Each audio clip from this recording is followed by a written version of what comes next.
Hello friends, இன்றைக்கி நம்ம சேனலில் என்ன பார்க்க போகிறோன்னா ஒரு இன்ட்ரெஸ்டான ஜோதிட தாள்களையும் ஒரு ஆன்மீக பரிகாரத்தையும் பார்க்க போகிறோம். என்ன பார்க்க போகிறோம் அப்படிங்கிறத வாங்க இன்ட்ரோவில் பார்க்கலாம். தை பிறந்தா வழி பிறக்கும் என்ற பழமொழி நம்ம எல்லாருமே நம்ம வாழ்க்கையில் கேள்விப்பட்டிருப்போம். இந்த பழமொழி கேள்விப்படாதவங்க யாருமே இருக்க மாட்டோம். இந்த பழமொழி கேள்விப்படுற அளவுக்கு இந்த பழமொழி அவ்வளவு சிறப்பா அப்படின்னு கேட்டிங்கன்னா கண்டிப்பாக சிறப்பு தான். தை பிறந்தா வழி பிறக்கும் அப்படின்னு சொல்லும் போதே அது எந்த மாதங்கிறது தெரியும். தை மாதத்தை தான் குறிப்பிடப்படுது. தமிழ் மாதங்கள் 12 இருக்கு. அதில் ஒன்றாவது ஒரு பெஸ்ட் மாதம்னா அது தை மாதம் என்று சொல்லலாம். தமிழர்களுடைய திருநாளாக கருதப்படக்கூடிய பொங்கல் பண்டிகை தை மாதத்தில் தான் கொண்டாடப்படும். தை 1ஆம் தேதி பொங்கல் பண்டிகை, தை 2 மாட்டுப்பொங்கல், தை 3 காணும் பொங்கல். இந்த மாதிரி தைல பொங்கல் விழா வரிசையாக 4 நாள் பயங்கரமாக கொண்டாடப்படும். ஸோ தைல அது மட்டும் ஸ்பெஷல் கிடையாது. தைல வரக்கூடிய பூச நட்சத்திரம் சிறப்பு, தைல வரக்கூடிய வெள்ளி சிறப்பு, தைல வரக்கூடிய செவ்வாய் சிறப்பு, தைல வரக்கூடிய அமாவாசை சிறப்பு, தைல வரக்கூடிய பௌர்ணமி சிறப்பு. இந்த மாதிரி தைல நிறைய சிறப்பு தினங்கள் சொல்லிக்கொண்டே போகலாம். அப்படி இப்போ தை பிறந்து தைல பொங்கல் பண்டிகைலாம் முடிந்து இப்போ அடுத்தடுத்து ஒவ்வொரு சிறப்பான நாட்கள் வருது. அதில் இப்போ தைப்பூசமும் தை பௌர்ணமியும் சேர்ந்து வருது. பிப்ரவரி 1ஆம் தேதி தை 18ஆம் நாள் ஞாயிற்றுக்கிழமை அன்னைக்கு தான் இந்த அற்புதமான நாளானது வருது. இந்த அற்புதமான நாளில் கிரகங்களால் ஏற்படக்கூடிய மாற்றங்களால் அடுத்த சில நாட்கள் ஒவ்வொரு ராசிக்காரங்களுக்கும் தலையெழுத்து மாறும். அப்படி மாறக்கூடிய தலையெழுத்தை அந்தந்த ராசிக்காரங்க தெரிஞ்சு பலன் பெறணுங்கிறதுனால ஒவ்வொரு ராசிக்கும் என்ன தலையெழுத்து அப்படிங்கிறத ஷேர் பண்ணிட்டு வரேன். அதில் இன்னைக்கு இந்த வீடியோவில் மகர ராசிக்காரங்களுக்கு ஷேர் பண்ண போகிறேன். மகரம் ராசியில் பிறந்த நேயர்கள் யாராக இருந்தாலும் இந்த ஒரு வீடியோவை ஸ்கிப் பண்ணாமல் பாருங்கள். உங்கள் ராசிக்கு இந்த தைப்பூசத்தில் பௌர்ணமியில் கிரகங்களால் என்ன பலன் கிடைக்க போகுது அப்படிங்கிறத தெரிஞ்சு அதற்கேற்ப நடந்து பயன் பெறுங்க. அதோடு இன்னொரு முக்கியமான தாள்களையும் பார்க்க போகிறோம். அது என்னன்னா தைப்பூசத்துடைய பரிகாரம். இந்த பூசம் சாதாரண பூசம் கிடையாது, ரொம்ப சிறப்பான பூசம். இந்த தைப்பூசத்தன்னைக்கு இந்த ஒரு பரிகாரம் செய்திங்கன்னா இந்த வருடமே உங்களுக்கு சூப்பராக அமையும். அதனால் அது என்ன பரிகாரங்கிறதையும் பார்க்கலாம். முதல்ல பரிகாரத்தை பார்க்கலாம், அதுக்கப்புறம் உங்களுக்கான பலன்களை பார்க்கலாம் வாங்க. ஒவ்வொரு மனதிலையும் இன்று ஆறாத வடுவாக ஆறாத ரணமாக இருப்பது கடன் பிரச்சனை தான். கடன் இல்லாத வாழ்க்கை கவலை இல்லாத வாழ்க்கை, கடன் இல்லாத வாழ்க்கை கஷ்டம் இல்லாத வாழ்க்கை, கடன் இல்லாத வாழ்க்கை கலவரம் இல்லாத வாழ்க்கை, கடன் இல்லாத வாழ்க்கை கம்பீரமான வாழ்க்கை. கடன் இருக்கும்போது தலை குனிந்து நடப்போம். யாரிடமும் கை நீட்டி கடன் வாங்கலன்னு வச்சுக்கோங்களேன், ஏழ்மை நிலையில் இருந்தாலும் தலை நிமிர்ந்து நடக்கக்கூடிய திகிரும் நம்மிடத்தில் இருக்கோம். முதல்ல இரவு நிம்மதியான தூக்கத்தை கடன் இல்லைனாவே பெறுவோம். இத்தனை பிரச்சனைகளுக்கு காரணமாக இருக்கக்கூடிய கடனை அடைக்க வேண்டும் என்றால் இந்த ஞாயிற்றுக்கிழமைனால நாம் பயன்படுத்தி கொள்ள வேண்டும்.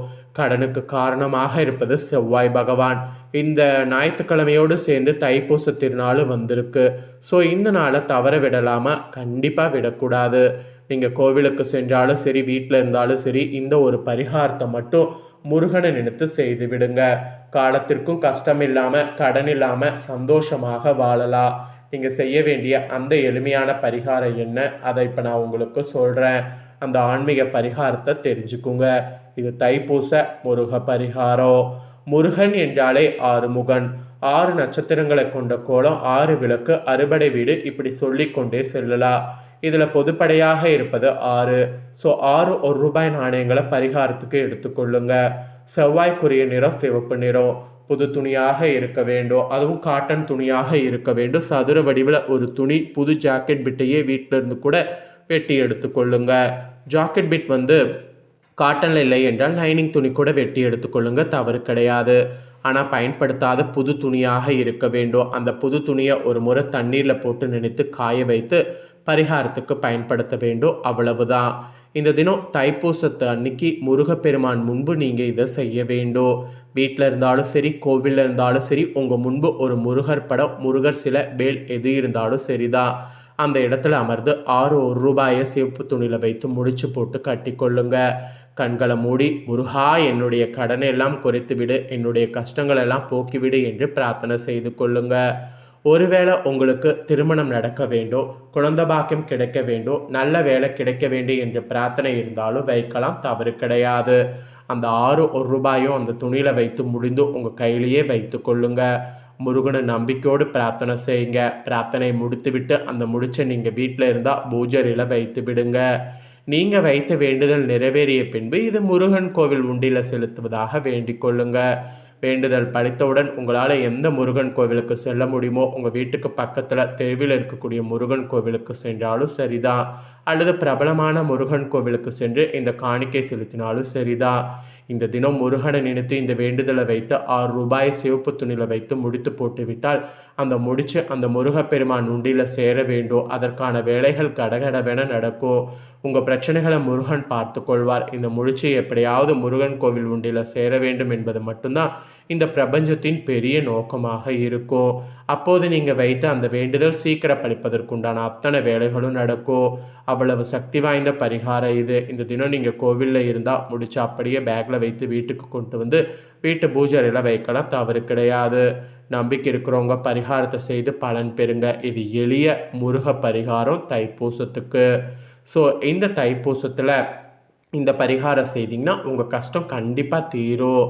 இப்போ நெக்ஸ்ட்டு உங்கள் ராசிக்கான பலனை பார்க்க போகிறோம். கிரகங்களால் உங்கள் ராசிக்கு என்ன பலன் கிடைக்கும் அப்படிங்கிறத நான் சொல்கிறேன். அந்த பலனை தெரிஞ்சுக்குங்க. அந்த பலனை தெரிஞ்சு அந்த பலன்களுக்கேற்ப நடந்து பலன் பெறுங்க. சரி, உங்கள் ராசிக்கான பலன்களை பார்க்கலாமா? வாங்க. ஆக்சுவலி கிரகங்கள் எப்படி இருக்கோ அதை பொறுத்து தான் உங்களுக்கு என்ன பலன் கிடைக்கும் அப்படிங்கிறத சொல்ல போகிறேன். ஸோ கிரகங்கள் எப்படி அமைஞ்சிருக்கு அப்படிங்கிறத ஃபஸ்ட்டு நீங்கள் தெரிஞ்சுக்குங்க. ஸோ கிரகங்கள் எப்படி அமைஞ்சிருக்கு அப்படிங்கிறத வாங்க இப்போ அதிரடியாக உங்களுக்கு பார்க்கலாம். ஸோ பிரச்சனையில் பின்வாங்காமல் எதிர்த்து நிற்கக்கூடிய நீங்கள் சமூக அவலங்களை தட்டி கேட்பவர்கள். இப்படி இருக்கக்கூடிய நீங்கள் இந்த தை பூசம் சுக்கிரனும் புதனும் சாதகமான வீடுகளில் செல்லக்கூடிய நேரத்தில் தை பௌர்ணமி பிறப்பதால் சின்ன சின்ன சந்தர்ப்பங்களையும் வாய்ப்புகளையும் பயன்படுத்தி கொள்ளணும் என்பது குறிப்பிடப்படுது. உற்சாகமாக இருப்பீங்க, சமையலறையை நவீனமாக்குவீங்க, உறவினர்கள் மத்தியில் செல்வாக்குங்கிறது கூடும். பழைய நண்பர்களை சந்தித்து கடந்த கால சுகமான அனுபவங்களை நினைவு கூர்ந்து மகிழ்வீங்க. அதற்கான சாத்தியக்கூறு இந்த தைப்பூசத்திலிருந்து உங்களுக்கு ஏற்படும். இந்த தைப்பூசத்தில் உங்களுக்கு 6வது ராசியில் தைப்பூசம் பிறப்பதால் சவால்களை சந்திக்க வேண்டியது வரும். மறைமுக எதிர்ப்புகள் அதிகமாகும். பயன்களும் செலவுகளும் உங்களை துரத்தும். சிலருக்கு வேற்று மாநிலம் அல்லது வெளிநாட்டில் வேலைக்கு முயற்சி பண்ணிங்கன்னா அதுக்கு முயற்சி கிடைக்கும். பழைய கடனை நினைத்து அவ்வப்போது கலங்குவீங்க. அதை மட்டும் கொஞ்சம் நீங்கள் மாற்றிக்கிறது நல்லது. அதுக்கப்புறமேட்டு குரு பகவான் 4ல் அமர்றதுனால உங்களுடைய அடிப்படை நற்குணங்களும் நடத்தை கோலங்களும் மாறாமல் நீங்கள் உங்களை கொஞ்சம் பார்த்து கொள்ளணும். ஓய்வெடுக்க முடியாதபடி அடுத்தடுத்த வேலை சுமை இருந்து கொண்டே இருக்கும். அதில் வீடு வாகனம் வாங்க வங்கி கடன் உதவி சற்று தாமதமாக கிடைக்கும். தாயாருடைய உடல்நிலை பாதிக்கும். வாகன விபத்துக்கள் நீங்கும். சிலர்லாம் சொந்த ஊரில் இருந்து வேறு ஊருக்கு மாற்ற வேண்டியது வரும். அதெல்லாம் கொஞ்சம் பார்த்தீங்கன்னு வச்சுக்கோங்களேன், நீங்கள் பார்த்து ஹேண்டில் பண்ணும். அதுக்கப்புறமேட்டு குரு உங்கள் ராசிக்கு 5ல் நுழைவதால் ஓரளவு வசதி வாய்ப்புகள் பெருகும். வருமானத்தை உயர்த்த அதிரடியாக சில திட்டங்கள் தீட்டலாம். வீட்டில் சந்தோஷம் பெருகும். கல்யாணம், காதுகுத்து, கிரகப்பிரவேசம் என இந்த தைப்பூசத்துக்கு பிறகு முயற்சி பண்ணிங்கன்னா வீடு கலக்கட்டும். குழந்தை பாக்கியம் உண்டாகும். பிள்ளைகளுடைய பிடிவாத போக்கு மாறும். பூர்வீக சொத்து பிரச்சனை முடிவுக்கு வரும். தாயாருக்கு இருந்து வந்த நோய் உங்களுக்கு கண்டிப்பாக குணமடையும். மனக்கசப்பால் ஒதுங்கி இருந்த நண்பர்கள், உறவினர்கள் இனி விரும்பி பேச தொடங்குவாங்க. அதுலேயும் குலதெய்வ கோவிலில் நேர்த்தி கடனை செலுத்துவீங்க. மகளுக்கு நீங்கள் எதிர்பார்த்தபடி நல்ல வரன் அமையும். திருமணத்தை சீரும் சிறப்புமாக நடத்துவதற்கு வாய்ப்பு இருக்குது. மகனுடைய உயர்கல்வி, உத்தியோக சம்பந்தப்பட்ட முயற்சிகள் சாதகமாக முடிவடையும். குலதெய்வ பிரார்த்தனையை நிறைவேற்ற முயற்சி பண்ணிங்கன்னா நிறைவேறும். அப்புறம் இந்த தைப்பூசம் முழுக்க சனி பகவான் 2ல் அமர்ந்து பாதசனியாக தொடர்வதால் வெளுத்ததெல்லாம் பாடாக நினைத்து ஏமாற வேண்டாம். வெளிப்படையாக யாரையும் விமர்சிக்க வேண்டாம். குடும்பத்தில் அவ்வப்போது சச்சரவுகள் வரும். சிலர் உங்களை சீண்டி பார்ப்பாங்க. அதனால் கொஞ்சம் பொறுமையாக இருங்க. எதிர்மறை எண்ணங்களோடு பேசுறவர்களுடைய நட்பை தவிர்த்து விட்டாவே பாதி நல்லது. கண்ணெரிச்சல், பார்வை கோளாறு, பல்வலி, காது வலி போகும். காலில் அடிப்பட வாய்ப்பு இருக்குது. சிலர்லாம் கண்ணை பரிசோதித்து மூக்கு கண்ணாடி அணிய வேண்டிய சூழ்நிலை வரும். நெருக்கடியான நேரத்தில் உங்களை பயன்படுத்தி விட்டு கருவேப்பிலை போய் தூக்கி எறிந்து விட்ட நண்பர்கள் உறவினர்கள் நினைத்து ஆதங்கப்படாதீங்க.